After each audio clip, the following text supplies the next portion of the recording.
അതെ, ഞാൻ കുറച്ചു നാൾ മുന്നേ വരെയൊക്കെ നന്നായിട്ട് അച്ചാറും നല്ല എരിവുള്ള ഭക്ഷണമൊക്കെ കഴിക്കുമായിരുന്നു. എനിക്കൊരു പ്രശ്നം ഉണ്ടായിരുന്നില്ല. പക്ഷെ അത് കഴിഞ്ഞപ്പോൾ കുറച്ച് വയറിന് ഇഷ്യൂസ് ഒക്കെ വന്ന് അത് ട്രീറ്റ്മെന്റ് ഒക്കെ കഴിഞ്ഞപ്പോൾ ഇപ്പൊ എനിക്ക് എരിവുള്ള ഒരു സാധനം കഴിക്കാൻ പറ്റുന്നില്ല. അത് എന്തുകൊണ്ടാ? ശരിക്കും ഇപ്പോഴും നിന്റെ ഗട്ട് ഹെൽത്ത്, അതായത് വയറിന്റെ ആരോഗ്യം പൂർണ്ണമായിട്ടും റിക്കവറി ആയിട്ടില്ല. ഓക്കെ. അതായത് നോർമലി നമുക്കിപ്പം വയർ പന്നനാളം മുതൽ നമ്മുടെ മലാശയം വരെയുള്ള ആ ഒരു കുഴലുണ്ടല്ലോ, ഇതില് നമുക്ക് 4 തരത്തിലുള്ള കോശങ്ങളാണ്, ഭിത്തികളാണ് ഉള്ളത്. അതിൽ ഏറ്റവും ഉള്ളിലുള്ള ലെയർ ആണ് മ്യൂക്കസ് ലെയർ എന്ന് പറയും. അത് വളരെ തിന്നായിട്ടുള്ള ലെയറാണ്.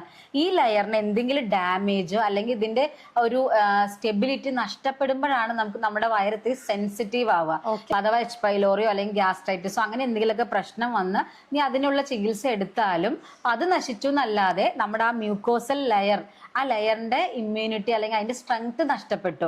അപ്പൊ നമ്മൾ അതിന്റെ ഡാമേജ് റിപ്പയർ ചെയ്ത് അതിന്റെ സ്ട്രെങ്ത് ബൂസ്റ്റ് ചെയ്യുകയാണെങ്കിൽ നിനക്ക് ഇത് ഈ പറഞ്ഞ പോലെ നല്ല രീതിയിൽ പണ്ടത്തെ പോലെ തന്നെ ഫുഡ് കഴിക്കാനായിട്ട് പറ്റും. അപ്പൊ അതിന് എന്താ ചെയ്യാൻ പറ്റുക? അപ്പൊ ഈ മ്യൂക്കോസൽ ലെയറിന്റെ സ്റ്റെബിലിറ്റി അല്ലെങ്കിൽ ഡാമേജ് ഒക്കെ പരിഹരിക്കാനായിട്ട് നമ്മൾ നമ്മുടെ ഫുഡ് കഴിക്കുമ്പോൾ നല്ല രീതിയിൽ നാരുകൾ അടങ്ങിയിട്ടുള്ള ഭക്ഷണം, അത് പ്രീബയോട്ടിക് ഫൈബേഴ്സ് നല്ല രീതിയിൽ ഇൻക്ലൂഡ് ചെയ്യുകയാണെങ്കിൽ മ്യൂക്കസ് ലെയറിന്റെ സ്റ്റെബിലിറ്റി കൂട്ടാനായിട്ട് ഹെൽപ്പ് ചെയ്യും.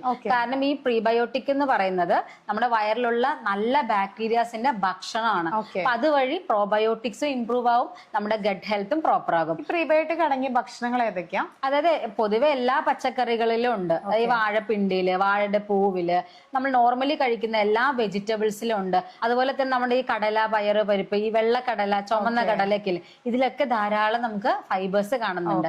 അപ്പം നീ കറക്റ്റ് ചെയ്യേണ്ടത് ആ മ്യൂക്കസ് ലെയറിന്റെ സ്റ്റെബിലിറ്റി അല്ലെങ്കിൽ അതിന്റെ ഇമ്മ്യൂണിറ്റി ഇംപ്രൂവ് ചെയ്യുകയാണെങ്കിൽ പണ്ടത്തെ പോലെ നിനക്ക് നോർമലായിട്ട് ഫുഡ് കഴിക്കാനായിട്ട് പറ്റും. ഓക്കെ.